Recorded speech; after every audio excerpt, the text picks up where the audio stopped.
kastilyong buhangin. Sa taong rukong at huwag di masalin, guguho sa ihip ng hangin. Ang pagmamahal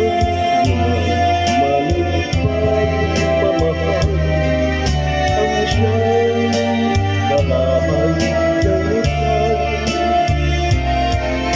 Kapag talampas ika'y nahagkan, ang kastilyo ay nabubuhay. Kaya't bago natin ikasin ang pagsindang sumpa sa minong mutya, sa diwan-gawan, ay isipin natin kung pag-ibig ay bumagas. Kahit ba magdala ng landas,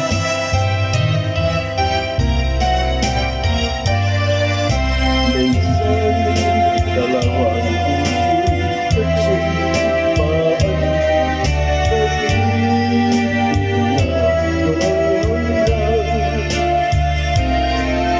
Sumpang kastilyong buhangin pala, pag-ibig na pagsamantala.